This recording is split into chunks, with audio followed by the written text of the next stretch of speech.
So as you can see, we are presenting on Skype, which has more than 500 million registered users worldwide. We're going to show a quick little clip that explains the applications that Skype has.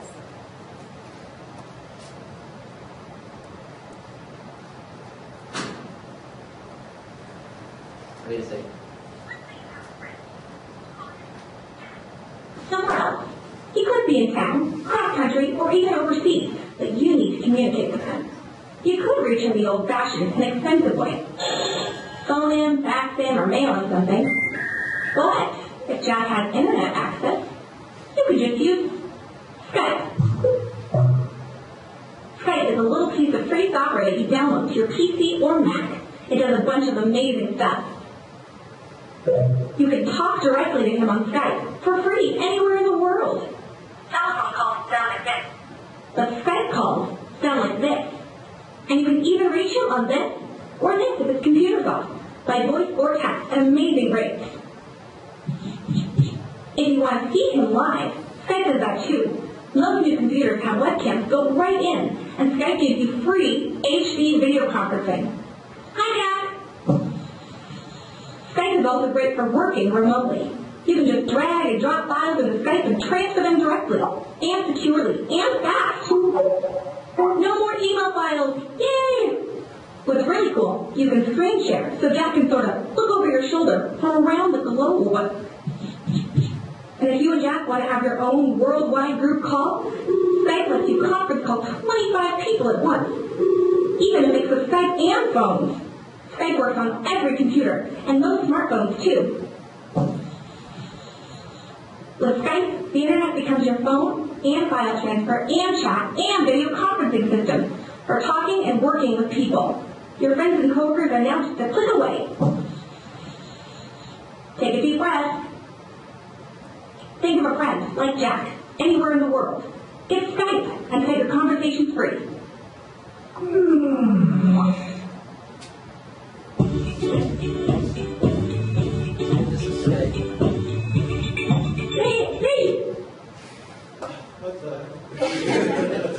So just a bit of quick commentary on that. You saw that there was chatting, file sharing, what else do we have? Texting, and conference calls, but what's great about it is that it's all free. So Francisco's going to talk about the way that this all works. Okay. Well, the structure of Skype is basically it's a decentralized network. So something about a decentralized network means basically you connect to another person which sends out the information and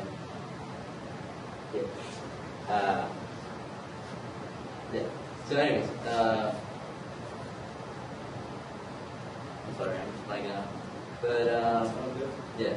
So basically, your computer will go to a supernode, which will then send the information out to the other person's computer.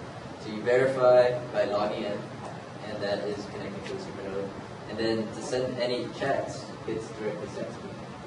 This is different between a centralized network, which is something like Craigslist, which is a group of different networks coming together into one place, or a distributed network, which is something like BitTorrent or some other type of file sharing network. It uses VoIP, which is voice over internet calls, over internet protocol, and basically, so it's basically using the internet. It sends out your IP address to the other person to communicate. And then Skype versus landline calls is, again, it's similar to the peer-to-peer network. It's a decentralized structure, but not exactly the same as a peer-to-peer network because it connects to one person. The advantages of using Skype is that it's free. It's also anonymous, so you can actually just create your own accounts and start using it from there on. The disadvantages is the voice quality. So it basically depends on the type of headset that you have and your internet connection. Also the power dependency, so if you lose power in your house, you can't call anybody, which is probably bad. And emergency calls in the United States, you're not allowed to make emergency calls using Skype.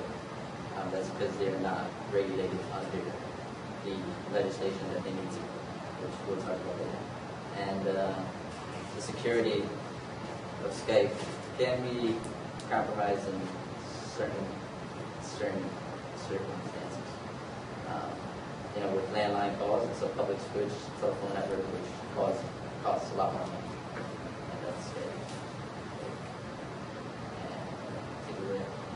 Alright, so this is more Skype's legal obligations to governments. These are taken from the terms of service.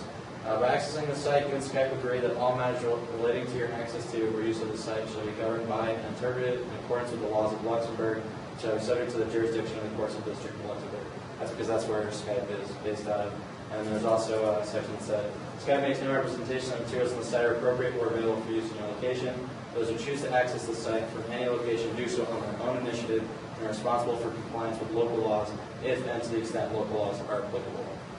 And so basically Skype is, they release themselves of all liability in the term of service as well, and it comes down to the user and where their local laws are. Alright, these are current controversy in governmental legislation for Skype.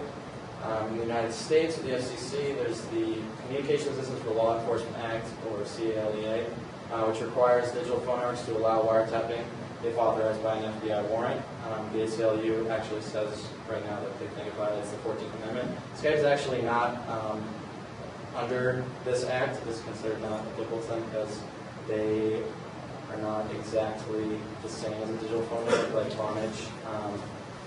And China, they, just a month ago, there was speculation that China would make Skype illegal because they have a state monopoly of all phone lines and voice over internet protocol. Then European Union's Eurojust agency plays a key role in the coordination and cooperation of the investigations on the use of internet telephone systems such as Skype. The purpose of Eurojust coordination role is to overcome the technical and judicial obstacles to the interception of internet telephone systems, taking into account the various data protection rules and civil rights. And all this in Germany, in 2006, the German government actually hired a group called Digitask to secretly create interception boxes, which would keep forwarding Trojans and anonymous proxies. So they'd essentially be able to intercept the calls on the end user.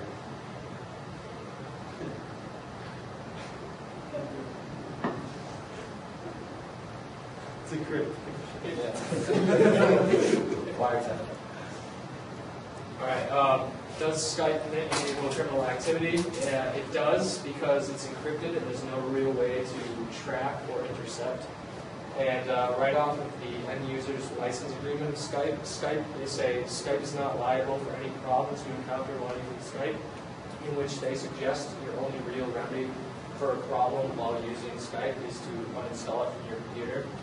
And that enables, like they had a problem, they had a problem lately where mafias have been wiretapping Skype, and Interior Minister Robert Moroni to address increased use of VoIP to avoid wiretapping. And they've had problems with identity theft, tracking, invasion of privacy, and whatnot. What are the legal implications of Skype? The government's regulation of end users instead of regulating Skype directly. Skype is not regulated under the CALEA nor the Telecommunications Act, as Chris was talking about earlier. Thus, there's no national emergency numbers. The U.S. is not liable. They said on the end user's license agreement as well that the U.S. is not liable for emergency contacts on the internet, and regulation of the internet by the FCC. Net neutrality is existing policy. FCC rules mandate regulation challenged by courts and Congress. And then the 2004 Vonage preemption order in Nebraska. And this is the 2004 Vonage preemption order. So the 2004 Vonage preemption order, problems with universal service regulation. Okay, so in 2004, the Vonage preemption order, the Commission preempted an order of the Minnesota Public Utilities Commission that asserted regulatory jurisdiction over an interconnect interconnected VoIP service offered by Vonage, and ordered the company to comply with all state statutes and regulations relating to the offering of telephone services in Minnesota. And then on April 17, 2007, the Nebraska Public Service Commission entered an order requiring interconnected VoIP service providers to contribute to Nebraska's Universal Service Fund based on their interstate revenues.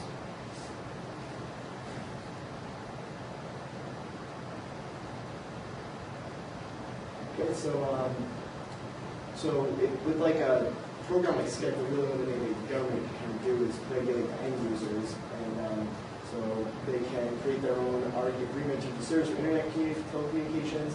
And as Chris was talking about in Germany, the Trojan horse, where they basically have to monitor from the end user size, IP address monitoring through Skype service, stuff like that. Right. So can interstate revenue teach us something about VoIP regulation? So what we're talking about with Nebraska and Minnesota was revenue that should be allocated to a fund because of the revenue that Vonage was collecting from VoIP. As you can see here, this is what the Federal Communications Commission ruled, and what I would like to point out is the third point, which is to develop a means of accurately classifying interconnected VoIP communications between federal and state jurisdictions. This just goes to talk about the difficulty that is had with Skype, which is an international application, and it's hard to have all of these different state jurisdictions line up with each other. Thus, it's kind of difficult for the regulation of international Skype laws. And then we just have a few quick clips that we thought would be nice to show. And basically information on the use of Skype.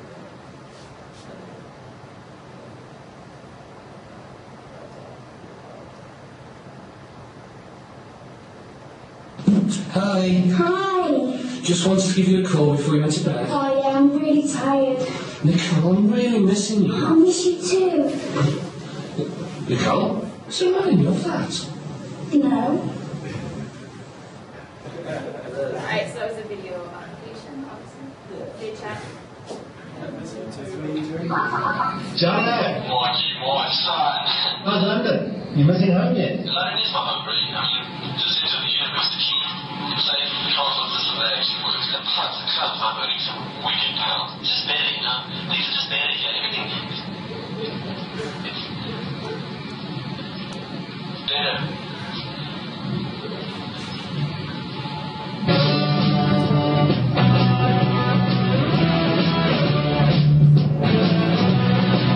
That's because you kept us during our dinner time.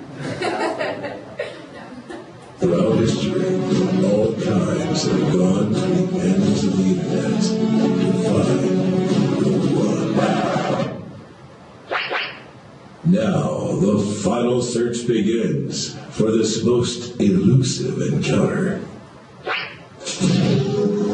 Sky Candy is a cool piece of software that works with Skype. It's fast, fun, and free speed dating for anyone, anywhere, anytime. Now you can enjoy video speed dates in a safe and anonymous environment to meet a potential partner. Or make a new friend in just 5 minutes. Hi, how are you? I'm good. I'm kind of new. Yeah, so you're in the city, right? See, that wasn't too scary. So go on. What are you waiting for? And hey, share the love. Introduce Sky Candy to friends. Simply, the more you share, the better you pair.